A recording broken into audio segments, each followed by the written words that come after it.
Hi everyone, आज का हमारा टॉपिक है एसएपी क्या है। आज मैं आपको इस वीडियो में एसएपी के बारे में पूरा डिटेल में बताने वाला हूँ। ऐसे मैंने एक वीडियो पहले भी डाला है जिसमें एसएपी क्या है प्लस एसएपी अबैप क्या है दोनों को एक साथ समझाया है। इसमें मैं आपको इसमें आपको एसएपी का इंट्रोडक्शन देने वाला हूँ। तो चलिए समझते हैं कि एसएपी क्या है और एसएपी ईआरपी क्या है। यहाँ पे एसएपी एक सॉफ्टवेयर कंपनी है। जहाँ भी हम एसएपी की बात करते हैं वहाँ पे सिंपल सा है कि एसएपी एक सॉफ्टवेयर कंपनी है, जिस सॉफ्टवेयर कंपनी ने एक ईआरपी बनाया है जिसे हम एसएपी ईआरपी बोलते हैं। ईआरपी का मतलब होता है एंटरप्राइज रिसोर्स प्लानिंग। जिस ईआरपी का काम है आपका कंपनी प्रोडक्ट कंपनी हो सकता है, आपका कंपनी सर्विस कंपनी हो सकता है, उस कंपनी के कोर बिजनेस प्रोसेस को मैनेज करना। अब मैंने आपको जो सिंपल सा डेफिनेशन दिया, इस डेफिनेशन में मैंने आपको बताया कि एसएपी जो एक सॉफ्टवेयर कंपनी है और उसने जो कि ईआरपी बनाया, मतलब जो एक सॉफ्टवेयर प्लेटफॉर्म बनाया है, वो आपके कोर बिजनेस प्रोसेस को मैनेज करती है। अब आपके बिजनेस के कोर प्रोसेस की हम बात करते हैं। सपोज आपकी एक प्रोडक्ट कंपनी है, तो आपके प्रोडक्ट कंपनी का कोर बिजनेस प्रोसेस क्या हो सकता है, आपके डिपार्टमेंट्स कौन कौन से हो सकते हैं। तो आपका एचआर का डिपार्टमेंट हो सकता है जो हायर करेगा एम्प्लॉय को, टीम मैनेज करेगा, उसका पेरोल मैनेज करेगा।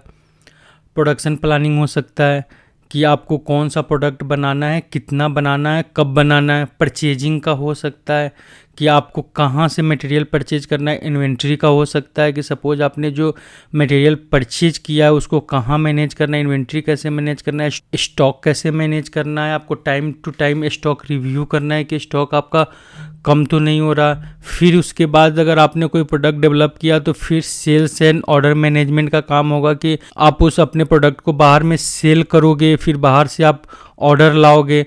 अब सपोज आपको बाहर से ऑर्डर मिलना शुरू हो गया तो यहाँ पे डिस्ट्रीब्यूशन का काम होगा कि उस ऑर्डर को वहाँ तक पहुँचाएगा, शिप करेगा। यहाँ पे आपके सारे डिपार्टमेंट से एक इंटीग्रेटेड डिपार्टमेंट होता है जिसको हम फाइनेंस डिपार्टमेंट बोलते हैं, जो हर टाइप का, सपोज अकाउंट रिसीवेबल है, अकाउंट पेबल है, किसको पेमेंट करना है, बैंक से पेमेंट गया, आपका सारा का सारा अकाउंट से रिलेटेड डेटा को अकाउंट डिपार्टमेंट मेंटेन करता है, जिसको हम यहाँ पे फाइनेंशियल मैनेजमेंट बोलते हैं, फाइनेंस एंड कंट्रोलिंग इसको बोलते हैं। अब सपोज यहाँ पे एसएपी ईआरपी की जरूरत क्यों पड़ी। सपोज यहाँ पे एसएपी ईआरपी के बिना भी काम हो सकता था। आपके कंपनी का ही एग्जांपल लेता हूँ। आपके कंपनी के अंदर एक एचआर की टीम है। अब आपका जो एचआर डिपार्टमेंट है वो सारा का सारा काम एचआर रिलेटेड कर रही है, तो यहाँ पे एचआर के लिए आपको एक एचआरएमएस लेना होगा, एक सॉफ्टवेयर आपको परचेज करना होगा एचआर का, तभी आप एचआर का सारा रिकॉर्ड डेटा आप वहाँ पे मैनेज कर पाओगे। फिर यहाँ पे प्रोडक्शन प्लानिंग के लिए आपको एक सॉफ्टवेयर लेना होगा। परचेजिंग और इन्वेंट्री के लिए आपको एक सॉफ्टवेयर लेना होगा। यहाँ पे सेल्स और डिस्ट्रीब्यूशन के लिए आपको एक सॉफ्टवेयर लेना होगा। यहाँ पे फाइनेंस और कंट्रोलिंग के लिए आपको एक सॉफ्टवेयर लेना होगा। तो यहाँ पे सारे डिपार्टमेंट को मैनेज करने के लिए आपको अलग अलग बहुत सारे सॉफ्टवेयर लेने पड़ेंगे। अगर सपोज इस सारे मॉड्यूल के डेटा को आप इंटीग्रेट करना चाहते हो आपस में, तो इस डेटा को इंटीग्रेट करने के लिए आपको इंटीग्रेशन का मॉड्यूल लेना होगा। अगर आप इंटीग्रेट नहीं करते हो, आप मैनुअल करते हो, तो फिर यहाँ पे मैनुअल फाइल वेस्ट शेयरिंग का ऑप्शन आपको रखना होगा।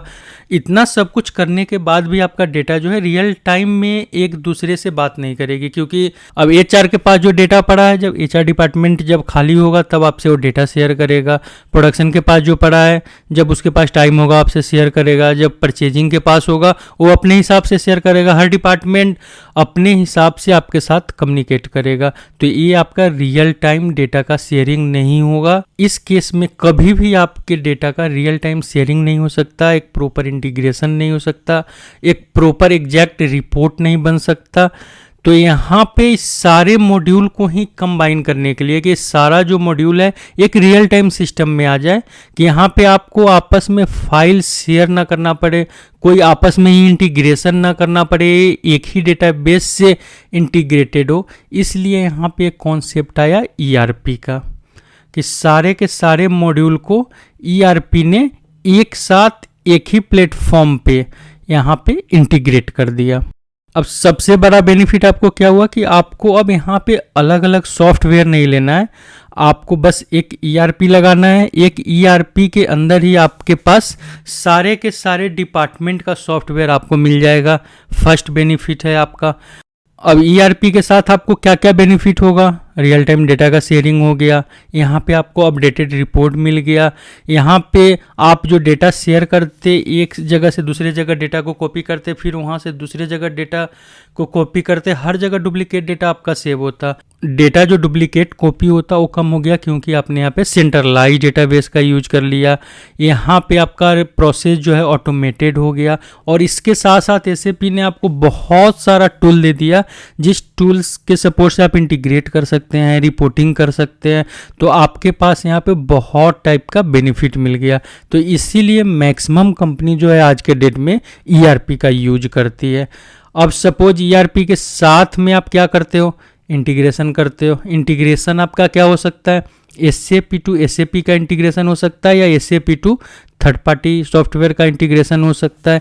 यहाँ पे आप BIBW वेयर हाउस भी अपना लगा सकते हो, उसके साथ आप रिपोर्टिंग टूल्स का यूज कर सकते हो।